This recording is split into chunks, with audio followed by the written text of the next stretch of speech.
देख सकते हैं।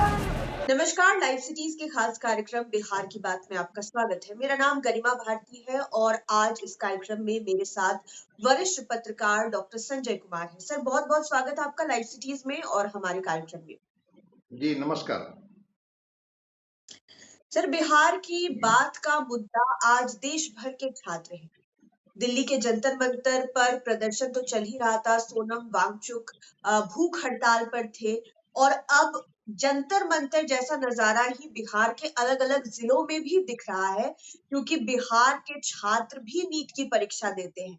वो भी पेपर लीक के उतने ही शिकार हुए हैं जितने देश भर के बच्चे शिकार हुए हैं और अब बिहार में भी वो लहर पहुंच गई है और जगह जगह पर प्रदर्शन हो रहा है। आपको क्या लग रहा है कि अब जो है पूरे देश के छात्र एकजुट होकर एक आवाज में अपने लिए न्याय मांग रहे हैं? देखिए, स्वाभाविक है कि बच्चे जब तैयारी करते हैं और परिणाम किसी और के हिस्से में चला जाता है या पेपर लीक हो जाता है तो बच्चों को पीड़ा तो होती है। उनके संघर्ष में एक अपने सपने भी छिपे होते हैं, उनकी माँ पिताजी की उम्मीदें भी छिपी होती है, एक बेहतर भविष्य भी छिपा होता है और सब कुछ जब हवाले हो जाता है एक वैसी व्यवस्था के जिम में जिस व्यवस्था कुछ पैसों को लेकर के इसको गिरवी रख देते हैं। और बिहार तो इसका गवाह रहा है। 2024 में जो नीट पेपर लीक हुआ था वो तो जी, यही बिहार में मिला था, पटना में ना। एसआईटी ने जो पकड़ी थी, जो क्वेश्चन पेपर जो हैं वो याद करवाए जा रहे थे, रटवाए जा रहे थे छात्रों को। डीएवी के सेंटर से वो छात्र भी पकड़ा गया था जिसने कहा कि हाँ, ये क्वेश्चन पेपर हमारे पास पहले से थे। ठीक है, वो सेंटर हजारीबाग था लेकिन वो आउट वहीं से हुआ था, लेकिन पटना तक तो वो पेपर पहुंच ही गया था। संजीव मुखिया उसके सबसे बड़े ये थे, सरगना थे। पीड़ा तो होती है बच्चों को, क्योंकि जब कोई पढ़ाता है, वो यूनिवर्सिटी में पढ़ाने वाला टीचर हो, कॉलेज में पढ़ाने वाला टीचर हो, जब छात्रों को वो पढ़ाता है तो ये कभी नहीं कहता है कि इसमें तुम्हारी मेधा के अलावा भी और कोई विकल्प है। वो विषय को ठीक से समझाने की, बार बार बताने की वो कोशिश करता है।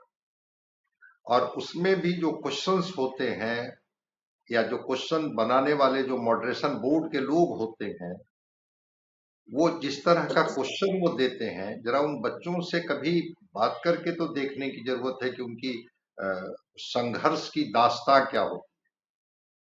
मैं भी बच्चों को पढ़ाता हूँ, कभी केमिस्ट्री, कभी फिजिक्स, कभी बायोलॉजी पढ़ाने का मौका मिलता है। जब मैं पढ़ाता हूँ उन बच्चों को, उस लेवल तक ले जाने के लिए कितनी बार उनको एक्सप्लेन करना पड़ता है, कितनी बार समझाना पड़ता है, और तब जाकर के फिर आदमी जाता है प्रैक्टिस पर। और लगातार बच्चे प्रैक्टिस करते रहते हैं। उस प्रैक्टिस में कोई इस तरह की गुंजाइश नहीं होती है कि कोई टाइम फ्रेम है कि इतनी चीजों का प्रैक्टिस कर ले। ठीक है, एक सिलेबस होता है, लेकिन लगातार वो बच्चे प्रैक्टिस करते हैं और जब इस रूप में तैयार होते हैं कि कम से कम अब क्वालिफाइंग मार्क्स तो आ ही जाए, कोई गवर्नमेंट मेडिकल कॉलेज हमारे हिस्से में आ जाए, और उस समय वो प्रश्न पत्र जब पता चलता है कि किन्हीं और के हवाले कर दिया गया और ये बच्चे वंचित रह जाते हैं। मैंने कई छात्रों को देखा है निराश, हताश होकर के, रोते हुए, परेशान, सुसाइडल थॉट्स उनके मन में आते हुए, और उनको कहीं ना कहीं से एक संबल देते हैं कि अरे ऐसा क्या है, ये जीवन की कोई अंतिम लड़ाई थोड़े है। ठीक है, व्यवस्था अगर इस तरह की बन गई तो उसमें तो 24 में जो घटना घटी पूरे देश को उद्वेलित किया, आंदोलित किया। 25 की भी कई घटनाएं हैं, वो कभी हम लोग अलग से बात करेंगे। वो राजस्थान का वह परिवार जिसमें एक परिवार के 4-4, 5-5 बच्चे एक घर से मेडिकल क्वालिफाई कर रहे हैं। छोड़ दीजिए वो +2 लेवल का फिजिक्स, केमिस्ट्री, बायोलॉजी, अगर वो बच्चे एमबीबीएस में भी फर्स्ट ईयर में होंगे, सेकंड ईयर में होंगे, थर्ड ईयर में होंगे, वो केवल एमबीबीएस में कितने पेपर पढ़ने हैं वो पेपर का नाम केवल बता दें। या फर्स्ट ईयर में जो उन्होंने 3 पेपर पढ़ा होगा या सेकंड ईयर में वो 4 पेपर पढ़े होंगे, उसका केवल सिलेबस वो बता दें कि हमने एनाटॉमी में क्या पढ़ा, फिजियोलॉजी में क्या पढ़ा, बायोकेमिस्ट्री में क्या पढ़ा, वो केवल सिलेबस उसका बता दे फर्स्ट ईयर का। सेकंड ईयर छोड़ दें।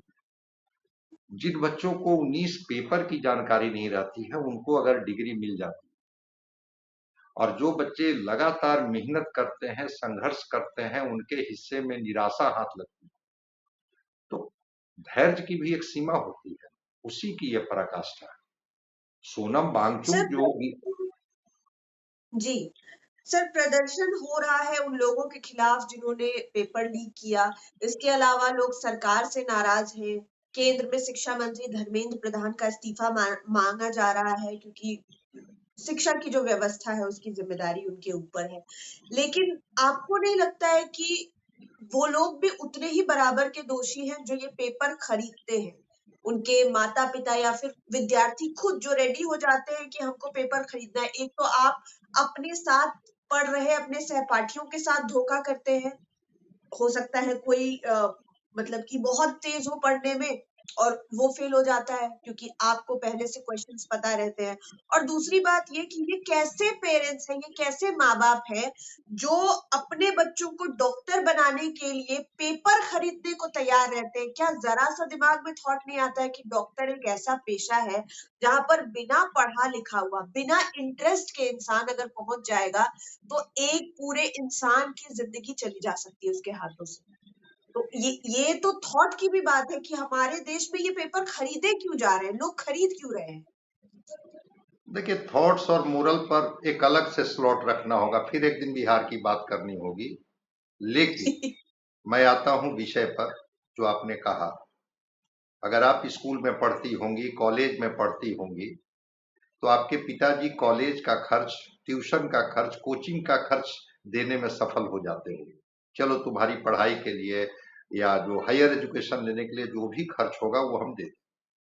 लेकिन अगर आप डिमांड करती होंगी कि बीपीएससी या कोई सिविल सर्विसेज का हमें एग्जाम देना है और उसका पेपर लीक होगा, उसके लिए हमें 30 लाख रुपया आप दे, 40 लाख रुपया दे, तो शायद पिताजी तैयार नहीं होते होंगे। कहते होंगे कि भाई इतने पैसे हमारे पास तो हैं ही नहीं कि हम तुम्हारे लिए ये पेपर खरीदने के लिए दे। कौन लोग पेपर खरीदते हैं?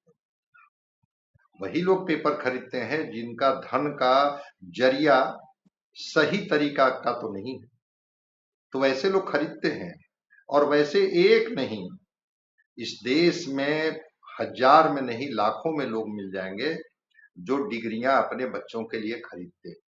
छोड़ दीजिए वो जब वो एक एमबीबीएस की वो डिग्री लेंगे या वो पीजी भी अगर कहीं से वो कर लेते हैं। मैं तो कई बच्चों को जानता हूं जो मेडिसिन में पीजी किए हुए हैं, जो गायनी में कर ली हैं लड़कियां, जो स्पेशलाइज्ड हो गई हैं, उनको उस सब्जेक्ट की समझ नहीं है।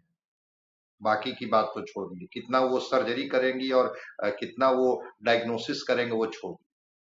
तो खैर, डिग्रियां उनको ले दी गई। तो जो आपके सवाल हैं भाई, वही वैसे ही लोग तो समाज में हैं जो रास्ता रोक करके खड़े हैं। वही तो प्रलोभन देते हैं कि आपकी हर कीमत मैं चुका दूंगा, बदले में हम अपने बच्चों की डिग्री खरीद के दे देंगे। उनके लिए डिग्री एक ऑर्नामेंटल वैल्यू, आपके लिए डिग्री संघर्ष का परिणाम होता है कि आप लगातार मेहनत करते हैं, पढ़ते हैं, तब उस संघर्ष से आपको डिग्री मिलती है। तो दोनों में अंतर है। तो वैसे लोग ही तो दीमक की तरह चाट रहे हैं। सवाल ये नहीं, सवाल है सिस्टम। क्या जो देश का सिस्टम है इतना ट्रांसपेरेंट भी नहीं हो सकता है कि एक परीक्षा भी ईमानदारी से ले सके? वही बिल्कुल। एनटीए लगातार 24 में जो पेपर लीक हुआ, उसी एनटीए को आपने जिम्मेवारी दी। वही एनटीए ने 25 में परीक्षा ली, जो राजस्थान का उस परिवार का हवाला कभी हम दे देंगे विस्तार से कि कैसे एक ही परिवार के, और वही एनटीए 26 में परीक्षा ले रही है। जो मॉडरेशन बोर्ड में जो लोग, जो जो बायोलॉजी का क्वेश्चन सेटर है, पूना की वो प्रोफेसर जो बॉटनी पढ़ाती है बच्चों को, उनके घर से पेपर लीक होता है। जो केमिस्ट्री वाले टीचर हैं जो उस मॉडरेशन बोर्ड में है, उनके घर से पेपर लीक होता है, वो पेपर लीक करते हैं। फिजिक्स वाले वो पेपर लीक करते हैं। भाई, जो जिसको कहते हैं ना कि रक्षक ही जब भक्षक बन जाए, जिन पर आपको इतना भरोसा है कि इन्होंने, हालांकि थोड़ा सा उस पर भी मुझे डाउट होता है कि जो क्वेश्चन बनाते भी हैं मॉडरेशन बोर्ड में लोग, तो उनको भी नहीं पता होता है कि कौन सा सेट इस बार बच्चे को दिया गया। आखिर उनको कैसे पता था कि यही सेट इस बार का नीट एग्जाम में दिया गया? तो वहां पर भी लगता है कि कुछ मिली भगत है। और व्यवस्था बहुत अच्छी है सर, और इसका मतलब। बिहार के ही लखीसराय से वो एक मित्तल पकड़े गए हैं जिनकी कंपनी को बजाते ब्लैक लिस्टेड कर दिया गया था, और वही कंपनी फिर जैमर लगा रही थी। जो ब्लैक लिस्टेड कंपनी है, जो अगर आप इस बार गई होंगी नीट सेंटर पर अगर खबर करने के लिए कि किस इस बार की परीक्षा कैसी हो रही है, तो कुछ लोग जो पकड़े गए हैं वही सारे लोग पकड़े गए हैं, वही जैमर वाली कंपनी। और जो बच्चों का जो फिजिकल एग्जामिनेशन करते हैं लोग कि बच्चे कुछ और एडमिट कार्ड के अलावा तो नहीं लेकर के जा रहे हैं, जो निशान लेते हैं फिंगर प्रिंटिंग का, वो सारे लोग उसकी मिली भगत है। क्यों उस कंपनी को आप देते हैं जब आपको पता है कि कहीं से भी गड़बड़ी हो सकती है? इसलिए मैं, वो जो खरीदने वाले लोग हैं वो तो हर कालखंड में रहेंगे और वो अपने बच्चों के लिए डिग्रियां खरीदेंगे। सरकार जो अकाउंटेबल है, जो कहती है सरकार कि हम जिम्मेवार हैं किसके लिए? बच्चों के लिए। यही अकाउंटेबिलिटी है आपकी। कल्पना कीजिए ना कि कोई बच्चा जो लगातार कितना मेहनत वो करता है, वो जो क्वेश्चन आउट कराने वाले लोग हैं ना, उनको भी नहीं पता होगा कि वो बच्चे कितना किस लेवल तक जाके संघर्ष करते हैं, और किस तरह से वो उनका जब मनोबल टूटता है तो उनका हौसला बढ़ाया जाता है। कोई बात नहीं है, 2 ही चांस हुआ है ना। मैं तो तीसरी बार में क्वालिफाई किया था, मैं तो चौथी बार में क्वालिफाई किया था। पेशेंस नहीं लूज करना है, अगली बार तुम्हारा हो जाएगा। और वो बच्चा जब सर इंतजार करता है और उसके बाद जब इसकी खरीद फरोख्त हो जाती है, बेच दी जाती है। हम एक छोटा सा उदाहरण माने हम बता देते हैं। एक लड़का 3 बार से वो एग्जाम दे रहा था मेडिकल का, अच्छा बच्चा था, पढ़ने में बहुत अच्छा बच्चा था। एक दिन वो बच्चा और उसके पिताजी दोनों बड़े निराश होकर के आए कि सर कोई और कुछ कर सकता है मेरा बच्चा या नहीं? हमने कहा कि नहीं, इसमें तो मेरिट है, इसको तो मैंने देखा है, क्षमता इसकी है, ये क्वालिफाई कर जाएगा, ऐसा कुछ नहीं है। और उसके पिताजी ने कहा कि सर उम्मीद अब नहीं रह गई है। हमने कहा कि नहीं, इस बार दे। वो लड़का दिया और उसका अच्छा रैंक आया ऑल ओवर इंडिया में। और जिस दिन उसका परिणाम आया, वो लड़का दौड़ते हुए मेरे पास आया कि सर आपको हम पर इतना भरोसा कैसे था कि मैं तो कर ही जाऊंगा? हम नहीं नहीं, ऐसा नहीं है, तुम पर था भरोसा। में राजीव नाम है उसका, अभी वो साउथ इंडिया के एक मेडिकल कॉलेज में वो 3rd ईयर का विद्यार्थी है। जब वो आता है तो कहता है कि सर मैं आपसे जब डिस्कस कर लेता हूं तो मेरा कॉन्फिडेंस बढ़ जाता है। हमें चलो ये तुम्हारी, इस तरह से जो ईमानदार शिक्षक, ईमानदार बच्चे संघर्ष करते हैं और सिस्टम के हाथों जब बेच दिया जाता है इस तरह की चीजें, तो ये तो आक्रोश देखना पड़ेगा देश को। ये पार्टियां सत्ता में आ सकती हैं, सत्ता से बाहर हो सकती हैं, लेकिन ये सारे लोग बंदर बांट में शामिल होते हैं। ऐसा नहीं है कि विपक्ष कोई दूध के धुले हुए। जब उनके बच्चों की बारी आती है तो वो सत्ता पक्ष के साथ साझेदारी करके वो भी अपना शेयर बांट लेते हैं। बदनसीब वो बच्चे होते हैं जिनके माँ बाप की पहुंच वहां तक नहीं होती है, न वो सत्ता में होते हैं न विपक्ष में। सर इस बार जब रीनीट हो रहा था, पटना के सेंटर्स पे मैं गई थी थोड़ा रिएक्शन देखने के लिए कि बच्चे बाहर निकल कर क्या बताते हैं, कैसी परीक्षा गई। उससे पहले मैंने बहुत सारे अभिभावकों से बात की जो उतने घंटे तक उस धूप में बैठे हुए थे। एक से मैंने बात की तो उन्होंने कहा कि पिछले बार उनके घर के 2 बच्चों ने, बेटे और बेटी एक साथ ने, दोनों ने नीट की परीक्षा दी थी। तो नीट की परीक्षा दे दी और जब पता चला कि पेपर लीक हो गया, तो उनके बेटे ने दोबारा परीक्षा देने से मना ही कर दिया कि हम नहीं देंगे। क्योंकि पहली बार उसकी परीक्षा बहुत अच्छी गई थी, वो इतना डिस्टर्ब हो गया कि वो नहीं दे पाया परीक्षा, और वो बोले कि हम अपनी बेटी को जैसे तैसे मना के परीक्षा दिलाने के लिए ले आए। एक एक पिताजी थे जो जमुई से आए हुए थे, वो खेती करते थे और अपने दोनों बच्चों को किसी तरह से यहाँ पर पटना में रख के कोचिंग में पढ़ा के और नीट की तैयारी करवा रहे थे। एक किसान परिवार के लिए कितनी मुश्किल बात है। एक और बच्चे को मैंने देखा कि वो परीक्षा देकर निकला और बैग वैग लटकाए हुए था, अपने माता-पिता का इंतज़ार कर रहा होगा कि वो उन्हें लेने आएँगे और वो बहुत परेशान होकर इधर-उधर घूम रहा था। मेरा कलेजा बैठ गया था कि शायद इसकी परीक्षा अच्छी नहीं गई इसलिए इतना परेशान तो नहीं। मैं बार-बार कोशिश कर रही थी कि उससे जाके मैं बात करूँ कि ठीक तो हो। उतने देर में उसके पेरेंट्स आ गए, वो उसको साथ में लेके गए, तो मैंने उनके पेरेंट्स को जाकर बोला कि आप इससे बात करिएगा। अगर नहीं भी गई है परीक्षा तो इसको डांटिएगा मत, क्योंकि हम देख रहे हैं पिछले 10 मिनट से ये घूम रहा है, बहुत ज्यादा परेशान दिख रहा है। आज की बात करिए, आज जब संसद मार्च हो रहा था, एक आप देखिएगा जहां पर सोनम वांगचुक लेट कर भूख हड़ताल कर रहे थे, उस जंतर मंतर के मंच पर फोटोज लगी हुई है बच्चों की जिन्होंने सुसाइड कर लिया, जो परेशान होकर चले गए इस दुनिया से। उनमें से एक के पिता आए हुए थे गुजरात से। एक एक वीडियो में मैं देख रही थी, उनसे एक पत्रकार ने सवाल किया कि आगे अब क्या। तो उन्होंने जो बोला सर सुन के आपका भी कलेजा बैठ जाएगा। उन्होंने कहा कि मेरा एक बेटा बचा हुआ है, उसको किसी तरह से हमको बचाना है, इसीलिए लड़ रहे हैं।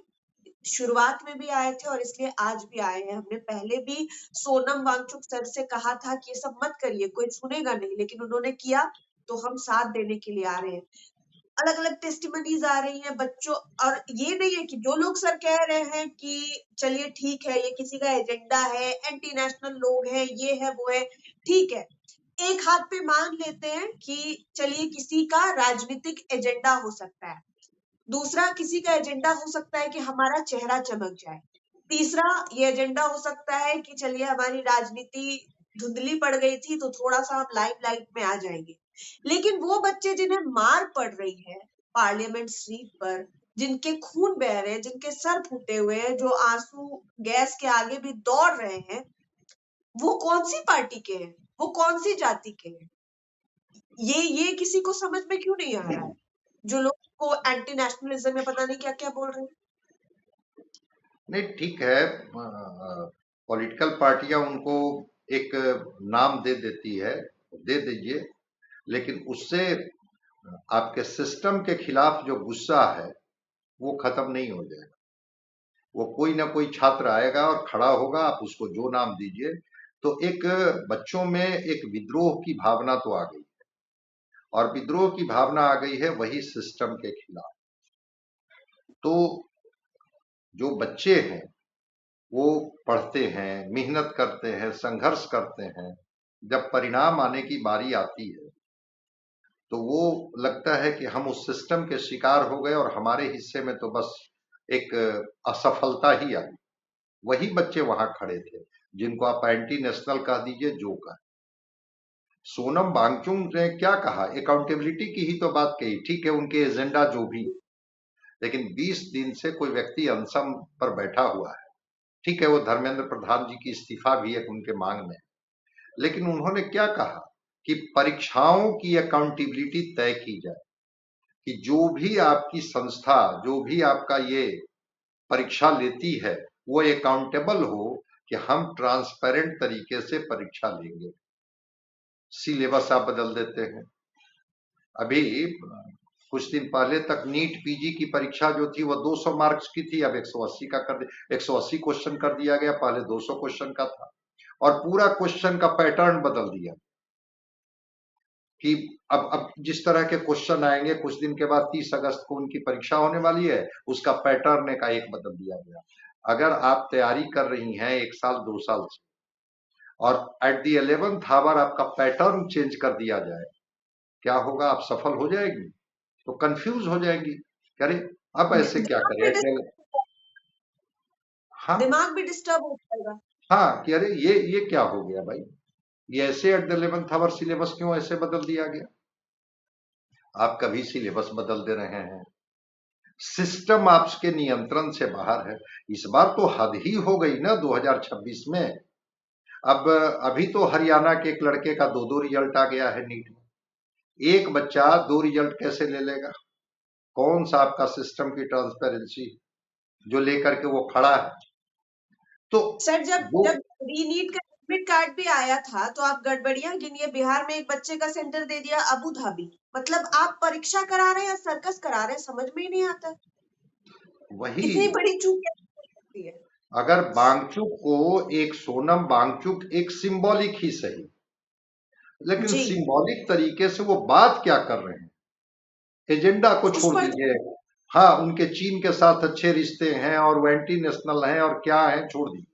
वो बात क्या कह रहे हैं, वो कह रहे हैं कि ये जो परीक्षा है उसकी अकाउंटेबिलिटी तय होनी चाहिए, कि क्या सरकार एक परीक्षा फेयर एग्जाम करा सकती है या नहीं करा सकती। अगर नहीं करा सकती है तो सरकार बता दे, और अगर फेयर एग्जाम करा सकती है तो फिर ये क्या हो रहा है। स्वाभाविक है कि जो इस बार 2026 में भी जो नीट का एग्जाम हुआ यूजी का, कोई जरूरी नहीं है कि जो पहली बार बच्चे जो एग्जाम में शामिल हुए थे, जिन्होंने केमिस्ट्री का, फिजिक्स का, बायोलॉजी का क्वेश्चन जो देखा होगा, वो दूसरी बार उनको क्वेश्चन पेपर अगर दूसरा सेट दिया गया होगा तो वो उतना ही कॉन्फिडेंस के साथ वो बनाए हैं। कोई जरूरी नहीं क्वेश्चन बदलने। एक ही आंसर शीट अगर 3 एग्जामिनर को दे दिया जाता है तो उनका इवेल्युएशन का तरीका बदल जाता है। क्या करा रहे हैं, एक फेयर एग्जाम भी आप नहीं ले पा रहे हैं। इतने एस्पिरेंट बच्चे हैं, इतनी उम्मीद से वो संघर्ष करते रहते हैं।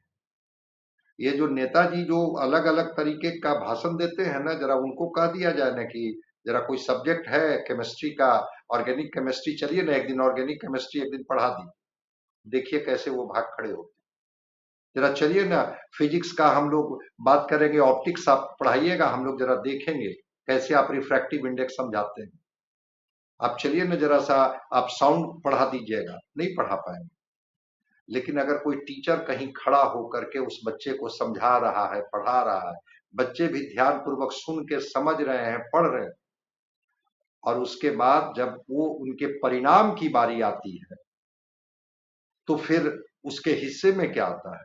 एक पीड़ा तो है, और ये बिहार का और देश का सवाल तो है ही, एक पीढ़ी के माने असफल होने का भी एक सवाल है, कि क्या एक पीढ़ी को बस इस नाम पर कि चूंकि पेपर लीक हो जाते हैं, मॉडरेशन बोर्ड जो है वो फेयर नहीं है। अब नई बात हुई कि भाई उनको इतने दिनों तक, जैसे होता है बजट सेशन में कि इतने दिनों तक उनको उस कमरे से बाहर नहीं निकलना है ताकि बजट की कोई बात लीक नहीं हो जाए। अब यहाँ की जा रही है कि जो मॉडरेशन बोर्ड में रहेंगे लोग उनको इतने दिनों तक रखा जाएगा। ठीक है, इतने दिनों तक रखा जाएगा, लेकिन बाकी जो ब्लैक लिस्टेड कंपनियां हैं उनको क्यों आप ठिका दे रहे हैं। अगर एक जगह एक लूप होल को आप बंद कर रहे हैं तो दूसरा तो खुला छोड़ दे रहे हैं, तीसरा खुला छोड़ दे रहे हैं। तो एक सवाल है, हम लोग एक बड़े गंभीर विषय पर बात कर रहे हैं। ये कोई बिल्कुल। व्यूअर के लिए मनोरंजन का विषय नहीं है, एक पीढ़ी के लिए एक सवाल है कि अगर वो पीढ़ी असफल हो जाती है सिस्टम के गड़बड़ियों की वजह से, तो क्या कभी वो माफ करेगी क्या। अगर वो अपने बिल्कुल नहीं। सपनों को लेकर के 2 साल 3 साल 4 साल से संघर्ष कर रहा है और लगातार उसके हौसला अफजाई किया जा रहा है कि नहीं नहीं ऐसा कुछ नहीं है, देखो ये यहाँ पर थोड़ी कमी रह गई थी, इस सब्जेक्ट को थोड़ा ठीक से नहीं। होता क्या है कि जनरली जो नीट एस्पिरेंट होते हैं उनका थोड़ा फिजिक्स का न्यूमेरिकल साइड कमजोर होता है, उस न्यूमेरिकल साइड की भी तैयारी पूरे मन से कराई जाती है। अरे कुछ नहीं है, बस तुम लोगों को थोड़ा फॉर्मूला समझना है और उसी फॉर्मूले पर बेस्ट न्यूमेरिकल होता है, इसका थोड़ा प्रैक्टिस कर लोगे तो वहां भी कमियां नहीं रह जाएगी। एक एक कमी को दूर करके जब बच्चा सेंटर पर पहुंचता है, एग्जाम दे करके निकलता है, उसके चेहरे पर आत्मसंतोष होता है, पता चलता है कि अरे आपने तो इतना ही क्वेश्चन बनाया ना, बाकी लोग तो और कहीं बाजी मार गए। क्या होगा भाई, कैसे आ जो जाता शायद है। पढ़ते ही नहीं थे और उनको पता था, उन्होंने 100% क्वेश्चन सॉल्व कर लिया, तो उस समय दिल तो टूटता है सर। और हम बार बार पूरे देश के स्टूडेंट्स की बात कर रहे हैं, हम बिहार को भी इसमें जोड़ना चाहेंगे कि ये जो पेपर लीक होने वाला मसला है, या फिर परीक्षा में ट्रांसपेरेंसी की बात है, या फिर परीक्षा में गड़बड़ियों की वजह से भोगने की बात है, तो हम बिहार वालों से ज्यादा बेटर इसको शायद कोई और समझ पाएगा। बिहार लोक सेवा आयोग, बिहार पुलिस अवर सेवा आयोग, चाहे आप अलग अलग क्लर्क की बहाली की परीक्षा ले लीजिए, जितनी भी परीक्षाएं होती हैं बिहार में, उसमें से 80% परीक्षाओं में पेपर लीक हो जाता है, या कभी पेपर कैंसिल हो जाएगा, या कुछ ना कुछ होता है जिससे स्टूडेंट्स को सड़क पर उतरना पड़ता है। अगला नंबर लाठी खानी पड़ती है, उसका अगला नंबर जेल में बंद रहेंगे कुछ दिनों के लिए, कुछ महीनों के लिए, तरह तरह की चीजें। और सबका फलाफल ये कि उन स्टूडेंट्स का मनोबल टूटता है, उन स्टूडेंट्स को लगता है कि हम क्या कर रहे हैं, हमने जिनको ऊपर बिठाया है वो हमारे लिए क्या कर रहे हैं, और हम लोग क्यों इस स्टेट में पैदा हो गए, हम लोग क्यों इस देश में पैदा हो गए जहां पर इतनी मेहनत करने के बाद भी हमारे हाथ में सिर्फ गड़बड़ियों का बस्ता ही लगता है, जिसको करते कोई और लोग हैं और झेलने वाले सिर्फ हम ही बचते हैं। तो सर बिहार का स्टूडेंट और पूरे देश का स्टूडेंट इस अभी के वक्त में और फिलहाल के सिनेरियो में झेल बहुत रहा है, उनकी तकलीफें कई सारी। अगर आप टेस्टिमनी सुनेंगे ना जो जंतर मंतर से निकल के आ रही है, बच्चे बोलते बोलते रोने लग जा रहे हैं, आपकी भी आंखें भर आएगी अगर आप उनको सुनिएगा। उन बच्चों की माएं पहुंची हुई है जिनके बच्चों ने सुसाइड कर लिया, वो वो उन्हें याद करके रो नहीं रही है, आंसू यहाँ पर अटके हुए हैं, लेकिन हिम्मत बांधकर बात कर रही है कि हम अपने बेटे बेटी के लिए यहाँ पर आए हैं, हम नहीं चाहते कि जो हमारे बच्चों के साथ हुआ वो किसी और के बच्चों के साथ हो। तो बात केवल पेपर लीक तक सीमित नहीं रहती है, बात यहाँ ये होती है कि भविष्य तो खा रहे हैं, आप जीवन भी खा जाए। जिन जिन लोगों की वजह से ये पेपर लीक हो रहा है वो तो बच्चों की जिंदगियां खा रहे हैं। अब बिल्कुल सही कह रही हैं कि बिहार हो या देश का कोई ये राज्य हो, राजस्थान हो, मध्य प्रदेश हो, जहां भी हो, एक ईमानदार शिक्षक बस पढ़ाता है, अलग अलग तरीके से उसको कॉन्सेप्ट देता है, लेकिन और तरीके तो उसको मालूम नहीं है। और तरीके तो उन लोगों को मालूम है ना, जिनको पता है कि छोड़ दो ना, वो तैयारी करने दो ना, रिजल्ट तो तुम्हें ही मिलनी है। अब वो जो क्वेश्चन है, वो क्वेश्चन मैं तो मानता हूं कि वो खुद भी सॉल्व नहीं, इसी बार भी बिहार में मिला है एमबीबीएस का जो स्टूडेंट जो एमबीबीएस कर रहा था वो डमी कैंडिडेट बन करके, और वही जो ये जो हैं फिंगरप्रिंट लेने वाले और ये करने वाले उनको अलाउ किए हुए थे, पकड़े गए हैं। तो आप सोचिए कि कोई बच्चा तैयारी करके बैठा हुआ है, उसकी जगह पर कोई डमी कैंडिडेट को बैठा करके उसका परिणाम दिला दिया जा रहा है, कहीं क्वेश्चन पेपर आउट हो जा रहा है, कहीं उसकी प्रतियां पहले ही व्हाट्सएप ग्रुप में चली जा रही है, कहीं मॉडरेशन बोर्ड ही उसको आउट कर दे रहा है।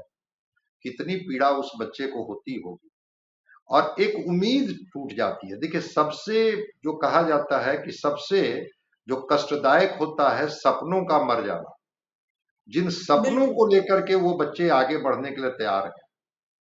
अभी बिहार की बात कर रही थी ना, अवर सेवा चयन परिषद परीक्षा लेती थी बिहार में, उसके जी। क्वेश्चन पेपर आउट होते थे। तो एक स्कूल था राजीव नगर में, वहां देखते थे कि संडे को बहुत भीड़ रहती थी।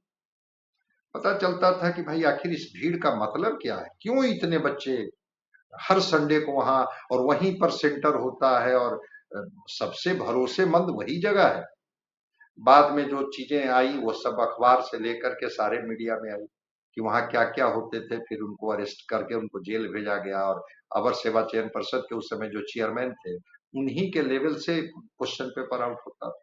मैं वही कह रहा हूं कि जब क्वेश्चन पेपर आउट हो जाए, प्रिंटिंग प्रेस से आउट हो जाए, मॉडरेशन बोर्ड से आउट हो जाए, जो कस्टोडियन है वहां से आउट हो जाए, सेंटर है वहां से आउट हो जाए, जब आप फेयर एग्जाम नहीं ले सकते हैं, तो बच्चों का गुस्सा तो है। देखिए, वो पीड़ा व्यक्त करना और सिस्टम के खिलाफ लड़ना, ये जो जंतर मंतर की लड़ाई है, इसमें बच्चे जो हैं वो सिस्टम के खिलाफ, वो मान गए हैं कि अब हमारी लड़ाई कोई लड़ने वाले नहीं, ये अपनी इसलिए राजनीति करेंगे।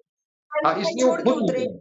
हाँ, इसलिए खुद निकले हैं, उनके माँ बाप निकल गए हैं, वो बच्चे निकल गए हैं। उनको लग रहा है कि ये लड़ाई हमको खुद लड़नी है, इस लड़ाई में कोई हमारा हिस्सा नहीं बनेगा। वो बांट लेते हैं लोग ना, पक्ष और विपक्ष के लोग आपस में बांट लेते हैं। अगर आप फिल्म देखती होंगी तो देखती होंगी कि वो लोग भी प्रोटेस्ट में हैं, आप अगर सुनिएगा और देखिएगा, जिनके बच्चे अभी 2-3 साल के हैं, चौथी पांचवी में पढ़ रहे हैं, उन्हें भविष्य की चिंता है कि हमारे बच्चों के साथ भी ऐसा होगा तो क्या करेंगे, इसलिए वो क्यों नहीं आज ही होगा, लड़ने के लिए। यानी क्यों नहीं होगा, क्यों नहीं होगा। इसी भारत के जब वो नागरिक हैं, इसी राज्य के वो नागरिक हैं, तो क्यों नहीं उनको चिंता होगी कि हमारे लिए एक फेयर एग्जाम भी सरकार नहीं करा पाती? क्यों नहीं चिंता होगी? और जब चिंता नहीं होगी तो इसी तरह से उनके बच्चे किनारे कर दिए जाएंगे। मैं बता रहा हूं कि कई ऐसे डॉक्टर को मैं जानता हूं जिन्होंने पीजी कर लिया है, लेकिन विषय की समझ न के बराबर। क्या भाई? वो वो तो इलाज मेडिसिन, हाँ मेडिसिन में पीजी कर रहे हैं हम। अच्छा, वो तो वो इलाज गायनी में कर रही है हम। भी अच्छा, लोग हाँ, वो ट्यूबरकुलोसिस नहीं बोल पाती थी वो लड़की, ये पता चल रहा है कि भाई पीजी कर रही है अभी। अच्छा, बहुत बढ़िया। विषय की समझ तो कहीं से हमने नहीं देखा था, लेकिन अब सिस्टम है। सिस्टम तो उनको कहीं ना कहीं से एक कॉर्नर प्रोवाइड किए हुए हैं, उसका वो फायदा उठा उठा करके, उसी का ये गुस्सा है ये बच्चे कि आखिर आम आम आदमी क्या करे। खास के लिए तो व्यवस्था है, खास के लिए तो एक बगल से रास्ते निकाल दिए जा रहे हैं, आम क्या करे? तो वो जो जंतर मंतर पर लोग हैं उनको जो नाम दे दीजिए। ये बिहार के भी अलग अलग डिस्ट्रिक्ट हेडक्वार्टर में जो बच्चे जुट करके प्रोटेस्ट कर रहे हैं, वो आम बच्चे। उनको लगता है कि हम मेहनत करते हैं। क्या उनको सिखाया जाता है? यही ना सिखाया जाता है कि जो 300 नंबर 300 क्वेश्चंस जो बायोलॉजी के हैं उसको आप कैसे बनाएंगे, 150 क्वेश्चन जो फिजिक्स के हैं वो किस तरह के क्वेश्चन आएंगे, 150 केमिस्ट्री के क्वेश्चन आएंगे, उनका पैटर्न क्या होगा, 10 साल प्रीवियस क्वेश्चंस के साथ, ये के साथ कितना इनऑर्गेनिक की तैयारी करना है, कितना फिजिकल का करना है, कितना ऑर्गेनिक का करना है। वो बच्चा फोकस किया ऑर्गेनिक पर, सारे क्वेश्चन डाल दिए गए इनऑर्गेनिक और फिजिकल के, ऑर्गेनिक के कम क्वेश्चन आए। किस मानसिक स्थिति में बच्चे गुजरते हैं? कभी वो तैयारी करके तो देखें जो लोग क्वेश्चन आउट कराते हैं, तब उनको उसकी पीड़ा समझ में आ जाएगी। और जो बेच देते हैं, आप जो कह रही थी ना कि कुछ लोग खरीद लेते हैं, खरीदने वाले लोग तो हर कालखंड में रहेंगे, वो तो पैसा लेके खड़े हैं। लेकिन सरकार क्या करती है? ऐसे बिकाऊ लोगों को ही उसके ये पर बैठाए हुए हैं जो हर जगह बिकने के लिए तैयार हैं। और जब सब कुछ होगा तो फिर बच्चों के पास क्या है? ये तो उनको संवैधानिक अधिकार है, फंडामेंटल राइट्स है। जो अनुच्छेद 19(1) है, ये उनको फंडामेंटल राइट देता है कि वो शांति पूर्वक प्रोटेस्ट कर सकते हैं, विरोध जता सकते हैं, असहमति व्यक्त कर सकते हैं। और अभी तो महाराष्ट्र के जज साहब ने एक अभी कमेंट दिया है, वो पूरे देश के सिस्टम पर एक सवाल है कि आप किसी को असहमति व्यक्त करने का भी अधिकार से वंचित कर दीजिएगा क्या? सिस्टम के खिलाफ बोलने के अधिकार से भी वंचित कर दीजिएगा? एक जमादार साहब करके एक जज है महाराष्ट्र हाई कोर्ट में, उनका भी रिसेंट आया है कि आप किसी को असहमति व्यक्त करने से, प्रोटेस्ट करने से, और कहते हैं कि सरकार का विरोध करना का मतलब ये नहीं हुआ कि वो एंटी नेशनलिस्ट हो गया, वो असहमति व्यक्त कर सकता है।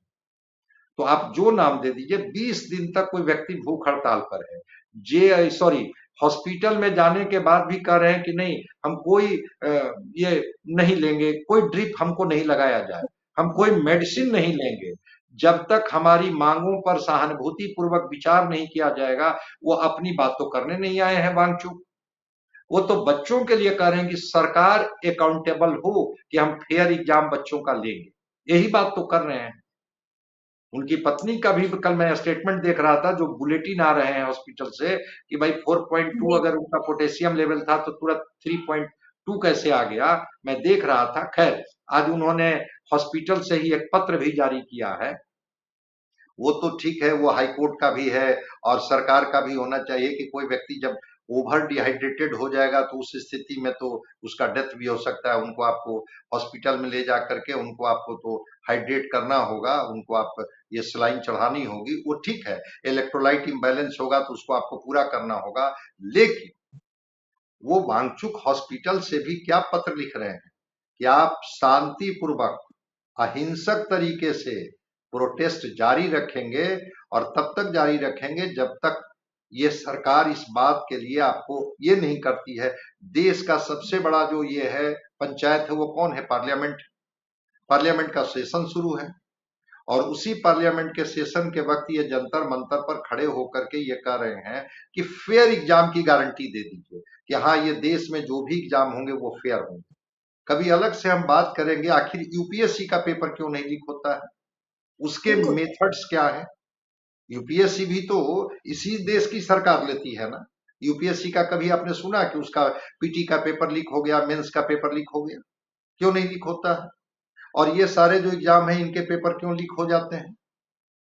तो कहीं ना कहीं लूप होल है। जिनके जिम्मे ये व्यवस्था है वो ईमानदारी पूर्वक अपनी जिम्मेवारियों का निर्वहन नहीं कर रहे हैं। बच्चे के पास अब विकल्प क्या है? वो निकले हैं सड़क पर, देखते हैं और सरकार कितना सहमत सर होती बार है बार उनकी मांगों से। सर बार बार पूरे चर्चा के दौरान अकाउंटेबिलिटी और जवाबदेही का जिक्र आया। अंत में मतलब आज एक नीतीश कुमार का एक पुराना वीडियो, बिहार के पूर्व सीएम का पुराना वीडियो बहुत चल रहा है सोशल मीडिया पे। तो हम देखकर ये समझने की कोशिश कर रहे थे कि आप पुराने जमाने के नेताओं को याद करिए, आप अटल जी के टाइम को याद करिए, सुषमा स्वराज के टाइम को याद करिए, ये लोग कितने अकाउंटेबल थे। नीतीश कुमार, वो गायसल वाला रेल हादसा, जब इतना बड़ा रेल हादसा हो गया था, नीतीश कुमार रेल मिनिस्टर थे, उस वीडियो में नीतीश कुमार पूरी जवाबदेही, जिम्मेदारी ले रहे हैं, अकाउंटेबिलिटी ले रहे हैं। वो बोल रहे हैं कि हमारी गलती है, वो बोल रहे हैं कि this is the matter of criminal negligence, ये क्रिमिनल नेग्लिजेंस है, तभी जाकर ये हुआ है और इसकी पूरी अकाउंटेबिलिटी लेते हुए मैं इस्तीफा देता हूँ। तो शायद सीखने की जरूरत है, शायद देखने की जरूरत है, और शायद ये समझने की जरूरत है कि ये बच्चे किसी पर्टिकुलर राजनीतिक पार्टी के नहीं है, किसी पर्टिकुलर जाति और धर्म के नहीं है, इनसे ही नेशन है, तो ये एंटी नेशनल कैसे हो सकते हैं? सबसे बड़ा और गंभीर सवाल यही है। सर देखना होगा कि क्या होता है। आपने कहा कि यूपीएससी का पेपर लीक क्यों नहीं होता, इस पर भी जरूर हम एक दिन चर्चा करेंगे, क्योंकि पेपर लीक इन दिनों सबसे बड़ा मुद्दा बना हुआ है। बहुत बहुत शुक्रिया सर, इन तमाम मुद्दों पर प्रकाश डालने के लिए। हम उम्मीद करते हैं और आप भी उम्मीद करते होंगे कि जो बच्चे प्रोटेस्ट कर रहे हैं उनके साथ न्याय हो, वो सुरक्षित रहें, सेफ रहें और बेहतर भविष्य की तरफ आगे बढ़ें। धन्यवाद।